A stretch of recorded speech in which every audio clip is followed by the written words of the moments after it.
नमस्कार दोस्तों, मेरा यूट्यूब चैनल पे आपका स्वागत है। इस वीडियो लेक्चर में हम और एक क्वेश्चन आपके पास लाए हैं और इस क्वेश्चन का हम सॉल्यूशन करेंगे। तो देखते हैं इस क्वेश्चन क्या है। हम पढ़ते हैं क्वेश्चन क्या है। A screw gauge having 100 equal divisions and a pitch of length 1 mm is used to measure the diameter of a wire of length 5.6 cm। एक वायर है जिसकी लेंथ क्या है 5.6 सेंटीमीटर। तो वायर्स की जो लेंथ होती है, एक सिलिंड्रिकल वायर है। अगर आपका वायर जो सिलिंड्रिकल शेप का होगा तो ऑब्वियसली किस तरह का होगा, इस तरह का होगा। किस तरह का होगा, आपके जो वायर से सिलिंड्रिकल है तो उस सिलिंड्रिकल जो वायर होगा उसकी लेंथ, ये बड़ा जो लेंथ, ये एक फिजिकल क्वांटिटीज है और उसकी जो लेंथ कितना होगा 5.6 सेंटीमीटर, वो दे रखा है क्वेश्चन। तो हमको मेजर कर रहे हैं डायमीटर। इसकी जो डायमीटर है, ये जो बेस है उसकी बेस जनरली क्या होती है, सर्कुलर होती है। अगर उसकी बेस सर्कुलर है, उसकी बेस सर्कुलर शेप का है, तो यहाँ पर जो डायमीटर होगा उसकी जो डायमीटर होगा d, सपोज इसकी डायमीटर क्या है d है, तो इसकी जो डायमीटर होगा उस डायमीटर को हम मेजर कर रहे हैं। क्या कर रहे हैं, हम उस डायमीटर को हम मेजर कर रहे हैं। तो डायमीटर को किससे मेजर कर रहे हैं ना, एक स्क्रू गेज है उसके माध्यम से हम उस डायमीटर को मेजर कर रहे हैं। तो हमको मिल क्या रहा है, देखते हैं। A screw gauge having 100 equal divisions।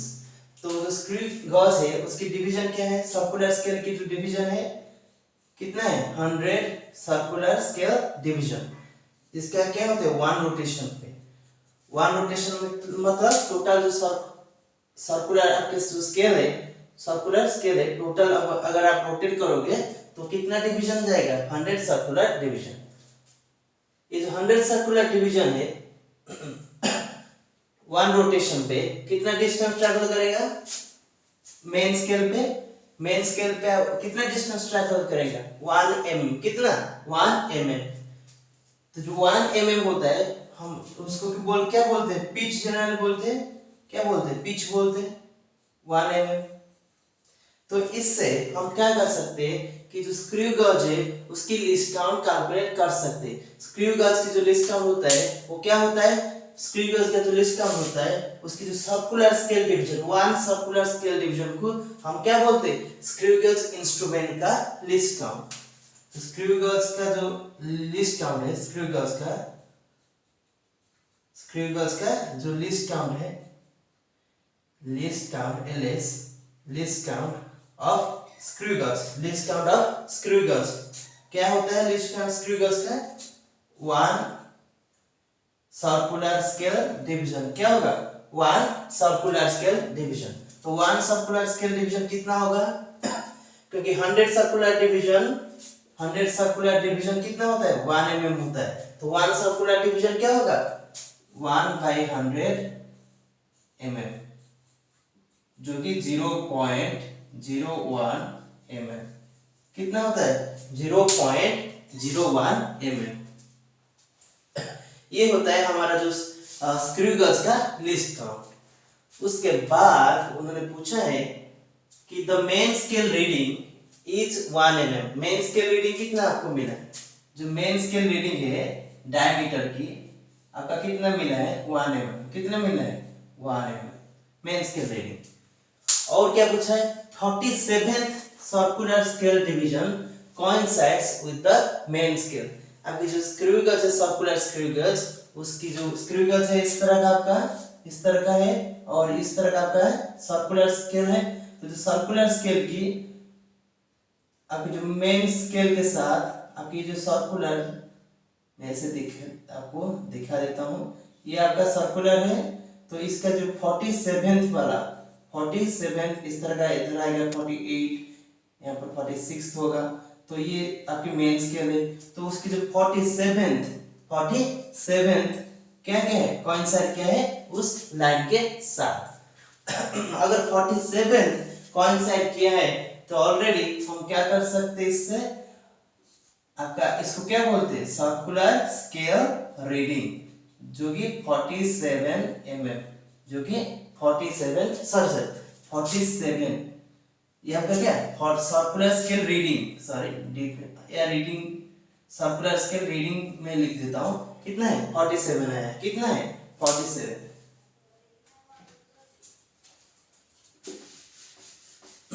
तो सर्कुलर स्केल जो रीडिंग है वो आपका 47 आया है।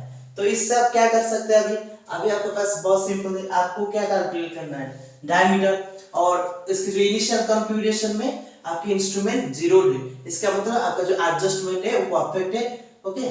तो इसलिए आपको फाइनल कॉन्फ़िगरेशन की कॉरेस्पॉन्डिंग लेंथ कैलकुलेट करना है। तो फाइनल कॉन्फ़िगरेशन की जो कॉरेस्पॉन्डिंग लेंथ क्या होगा क्या होगा आपका जो डायमीटर 1 mm, ये मेन स्केल रीडिंग प्लस आपके जो लीस्ट काउंट होगा, लीस्ट काउंट क्या है स्क्रू गॉज का, या स्क्रू गॉज का जो लीस्ट काउंट क्या होता है वो आपका सर्कुलर स्केल की 1 डिवीजन होता है। तो सर्कुलर स्केल की जो 1 डिवीजन होता है वो क्या होता है 0.01 mm, परंतु आपको कितना मिला है 47, कितना मिला है 47, तो 47 into 0.01 mm, 0.01 mm क्या होगा 0.01 mm। तो अभी हम क्या करेंगे, इस जो क्वांटिटी क्या होगा हम लिख देते हैं उसको 1, ये होगा 47 होगा तो 1.47 mm, 1.47 mm हमारा डायमीटर।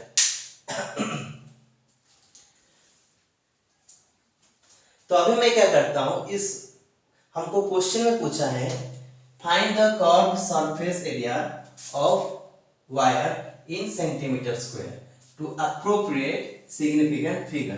तो हमको सिग्निफिकेंट फिगर को ध्यान में रखकर हमको जो कर्व सरफेस एरिया है, जो कर्व सरफेस एरिया है वायर की, और उसको हम सेंटीमीटर स्क्वायर में कैलकुलेट करेंगे। मुझे अभी क्या कैलकुलेट करना है, कर्व सरफेस एरिया। उसकी जो कर्व सरफेस एरिया होता है जनरली ये वाला होता है, ये वाला होता है, इस तरह का होता है, इस तरह का, ये उसकी कर्व सरफेस एरिया है।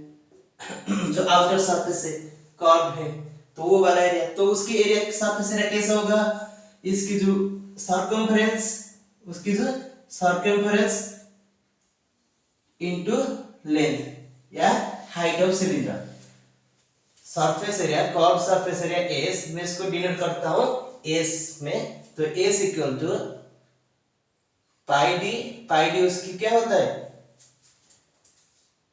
सर्कमफेरेंस, लेंथ ऑफ सर्कमफेरेंस या length of circumference of circle, circle की जो सर्कमफेरेंस है उसकी लेंथ पाई डी इनटू ये जो लेंथ है आपका क्या है एल, पाई डी इनटू एल, पाई डी इनटू एल। पाई आपके जो इरेशनल नंबर है वो दे रखे, आप 22 डिवाइडेड बाय 7 लीजिए, कितना लीजिए 22 डिवाइडेड बाय 7। पाई का बहुत सारे वैल्यूज है तो उनमें से आप क्या लीजिएगा 22 डिवाइडेड बाय 7, क्योंकि पाई एक इरेशनल नंबर है। डायमीटर एक फिजिकल क्वांटिटीज है जिसको मेजर किया गया है, कितना है 1.47 mm इनटू लेंथ एक फिजिकल क्वांटिटीज है जिसको आपने मेजर किया है, तो कितना है वो 5.6 सेंटीमीटर, कितना है 5.6 सेंटीमीटर। आपकी जो आंसर है वो आपका क्या आना चाहिए सेंटीमीटर स्क्वायर पे आना चाहिए। तो मैं क्या करता हूँ उस mm को मैं सेंटीमीटर पे कन्वर्ट कर देता हूँ, क्योंकि जब हम पहले कर देता हूँ उसको, ओके। तो 1 mm 0.1 सेंटीमीटर, 1 mm क्या होता है 0.1 सेंटीमीटर, इसका मतलब 1 सेंटीमीटर का 10 पार्ट से 1 पार्ट, तो में क्या हो जाएगा 22 डिवाइडेड बाय 7 इनटू ये वाला पोर्शन क्या हो जाएगा 0.147 सेंटीमीटर इनटू 5.6 सेंटीमीटर क्या हो जाएगा 0.147 सेंटीमीटर इंटू 5.6 सेंटीमीटर। उसका अगर मैं हाँ यहाँ पर मैं देख ले पहले मैं उसको मल्टीप्लाई कर लेता हूँ और मल्टीप्लाई करने के बाद मेरा जो आंसर आता है वो क्या आता है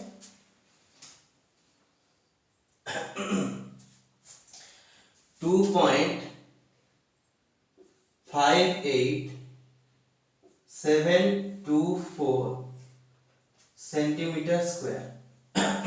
मेरा आंसर क्या आता है ना, जो कर्व सरफेस एरिया है, जो कर्व सरफेस एरिया होता है इस वो क्या होता है 2.58724 सेंटीमीटर स्क्वायर। क्या होता है 2.58724 सेंटीमीटर स्क्वायर। उसके बाद मैं क्या करता हूँ मुझे क्वेश्चन में पूछा गया है कि मुझे सिग्निफिकेंट फिगर्स को ध्यान में रखना चाहिए। अगर मुझे सिग्निफिकेंट फिगर्स को ध्यान में रखना चाहिए तो मैं क्या करूंगा, मैं देखूंगा उसके जो कंस्टिट्यूएंट है, ये तो फिजिकल क्वांटिटीज नहीं है, ये है फिजिकल क्वांटिटीज और ये है फिजिकल क्वांटिटीज जिसको आपने मेजर किया है। तो उसकी सिग्निफिकेंट डिजिट क्या होगा, इसका 3 होगा और इसका सिग्निफिकेंट कितना होगा 2 होगा। तो जो मिनिमम सिग्निफिकेंट कितना है कंस्टिट्यूएंट में 2 है। तो आपकी जो फाइनल रिजल्ट होगा उसको कितना सिग्निफिकेंट डिजिट्स तक आप रखोगे, 2 तक रखोगे, कितना 2 तक। तो उसकी जो आंसर होगा इसका मतलब मैं यहां तक रखूंगा 5 तक रखूंगा। तो ये जो 8 है उसको मुझे हटाना पड़ेगा। तो मैं क्या करूंगा, उसको हटाने के लिए मैं 8 को देखूंगा। तो 8 5 से बड़ा है तो क्या हो जाएगा, ये इसकी जो प्रीसीडिंग डिजिट है 5 वो 1 बढ़ जाएगा, 1 बढ़ जाएगा। तो क्या हो जाएगा 2.6 सेंटीमीटर स्क्वायर। ये होगा मेरा आंसर। ये मेरा क्या होगा आंसर, ये मेरा आंसर, फाइनल आंसर। तो इस क्वेश्चन का फाइनल आंसर मुझे मिल गया जो कि 2.6 centimetre square. Thank you for watching my video.